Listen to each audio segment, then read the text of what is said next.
एक बार की बात है, एक गांव में एक सुखी संपन्न परिवार में नई बहू आई जिसका नाम सुजाता था। सुजाता माँ दुर्गा में बहुत यकीन रखती थी और दान पुण्य और सभी अच्छे कर्म करती। लेकिन सुजाता की सास दया उसके स्वभाव के बिल्कुल विपरीत थी। वो बहुत ही कंजूस थी और ना ही कोई दान पुण्य करती। विवाह के कुछ समय बाद ही सुजाता के पति के कारोबार में घाटा होने लगता है और वो लोग पहले से गरीब होने लगते हैं। माँ, अब हम क्या करेंगे? इतना बड़ा नुकसान हुआ है कि उसकी भरपाई कर पाना भी संभव नहीं है। बेटा, मुझे लगता है किसी की बहुत बुरी नजर लग गई है। हाँ बेटा, मुझे भी यही लगता है। मुझे तो लगता है तेरी पत्नी हमारे लिए बहुत बुरी साबित हुई। ऐसी कोई बात नहीं है। माँ जी, आप गलत सोच रही हैं। मैं भला क्यों मेरे पति की तरक्की के आड़े आने लगी? जितना दुखी आप हैं, मैं भी उतना ही दुखी हूँ। अगर ऐसी ही बात है तो जा मेरे बेटे की मदद के लिए अपने मायके से पैसे ले आ। ठीक है माँ जी, कल से नवरात्रि है तो जैसे ही नवरात्रि पूरे होंगे मैं आ जाऊंगी। लेकिन कल से ज्यादा खर्चा मत करना और ना ही पूजा पाठ में पैसे उड़ाना। पहले ही बहुत तंगी आ चुकी है। हे माँ, आपने हमेशा साथ दिया है। अब अगर मेरे से कोई भूल हुई है तो मुझे क्षमा करो और सही रास्ता दिखाओ। इस परेशानी से मेरे पूरे परिवार को बचा लो माँ। उसी रात माँ दुर्गा सुजाता के सामने आती हैं और कहती हैं, बेटी सुजाता, तुमसे कोई गलती नहीं हुई है। तुम्हारी सास ने अपने बेटे के इस कारोबार की सफलता के लिए 9 दिन नवरात्रि व कन्याओं को भोजन कराने का प्रण लिया था, पर उसे अब तक पूरा नहीं किया है। उसकी इस भूल के कारण ये परेशानी तुम्हारे पूरे परिवार पर आई है।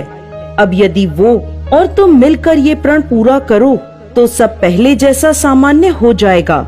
अचानक सुजाता की नींद खुलती है। माँ जी, कल मुझे ये सपना आया था, इसलिए अब हम दोनों माँ दुर्गा का व्रत करेंगे और कन्याओं को भोज जरूर कराएंगे।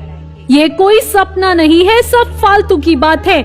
इतना खर्चा करने की कोई जरूरत नहीं।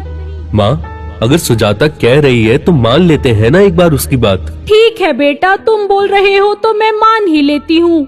9 दिन के उपवास शुरू होते हैं और जल्द ही अष्टमी का दिन भी आ जाता है। देखा मोहन, कितना सारा सामान ले आई है। इतना खर्चा होगा पूजा में और ऊपर से कन्या भोजन भी होगा। माँ जी, मैं कन्याओं को देखकर बुला लाती हूँ। हाँ, लेकिन सुन, ज्यादा बड़ी कन्याओं को भोजन मत कराना। सुजाता ठीक है बोलकर चली जाती है और फिर दया भी खाने की तैयारी करने लगती है। छोटी छोटी कन्याएं आएंगी तो खाना भी कम बनेगा और खर्चा भी कम होगा। माँ जी, ये सब कन्या बाहर खेल रही थी, मैं उन्हें ले आई। सुजाता वहाँ से चली जाती है और दया भी खाने की तैयारी करने लगती है। लेकिन सुजाता और दया दोनों को पता नहीं था कि कन्याओं के रूप में साक्षात माँ दुर्गा के 9 स्वरूप आए हैं। सुजाता और उसका पति कन्याओं को भोजन परोसने लगते हैं। कन्याएं थोड़ा भोजन समाप्त करती हैं और फिर कहती हैं, भोजन बहुत अच्छा बना है, हमें थोड़ा और चाहिए। दया थोड़ा और भोजन परोसती है और मन ही मन सोचती है, ये तो सब लोगों के हिस्से का खाना खा जाएंगी, अब क्या करूं? दोबारा खाना समाप्त करके कन्याएं फिर से भोजन मांगती हैं। अब तो सुजाता को भी चिंता होने लगी थी, क्योंकि उसे पता था कि उसकी सास ने कम ही भोजन बनाया है। अब भोजन समाप्त हो गया था, लेकिन कन्याएं अब तक भूखी थी। बच्चों, भोजन समाप्त हो गया है, तुम यहाँ से जाओ। छोटी हो, अब पेट भर ही गया होगा तुम्हारा। नहीं, अभी और भूख लगी है। आज के दिन तो पेट भर भोजन कराओगी ना? लेकिन सारा भोजन तो समाप्त हो गया। तुम्हारी रसोई में 1 कड़ चावल और 1 चना बचा है। ये बात सुनकर दोनों चौंक जाती हैं और कहती हैं, ये कैसे संभव है? ये तो कोई चमत्कार है। सुजाता वही चावल और चने ले आती है और परोस देती है। उसे खाते ही सभी कन्याएं कहती हैं, हाँ, मेरा और बाकी सबका पेट भर गया है। पर ये कैसे हो सकता है? इतना बोलते ही वो 9 कन्याएं अपने असली रूप में आ जाती हैं। हे माँ, मुझे तो यकीन ही नहीं हो रहा, आप इस रूप में प्रकट हुई हैं। दया, ये सब तुम्हारी बहू की श्रद्धा और भक्ति का परिणाम है। तुम्हारे घर परेशानी तुम्हारी बहू नहीं बल्कि तुम्हारे प्रण को पूरा ना करने और कंजूस स्वभाव का नतीजा है।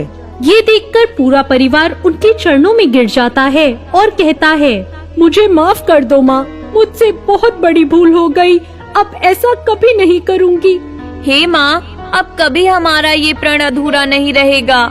अब हर वर्ष हम 9 दिन व्रत और कन्या भोज करेंगे। मेरी गलती क्षमा करो माँ। सुजाता, तुम भी मुझे माफ कर दो, मैंने बहुत गलत किया तुम्हारे साथ, अब कभी कंजूसी नहीं करूँगी। दया, मैंने तुम्हें माफ किया, पर अब कभी भी तुम ऐसी भूल मत करना। ये बात सुनकर उनका पूरा परिवार माँ दुर्गा के चरणों में झुक जाता है और उसी के 2 दिनों बाद ही कारोबार की सारी परेशानियाँ दूर होने लगती हैं और फिर से उनका जीवन खुशी भरा हो जाता है और उनका कारोबार दिन दुगनी रात चौगुनी तरक्की करने लगता है। और अब से हर वर्ष वो माँ दुर्गा के व्रत रखते और कन्या भोज भी कराते। बोलो अम्बे माता की जय। तो ये थी आज की कहानी। आपको ये कहानी कैसी लगी कमेंट करके जरूर बताएं और साथ ही हमारे चैनल को सब्सक्राइब करना ना भूलें। धन्यवाद।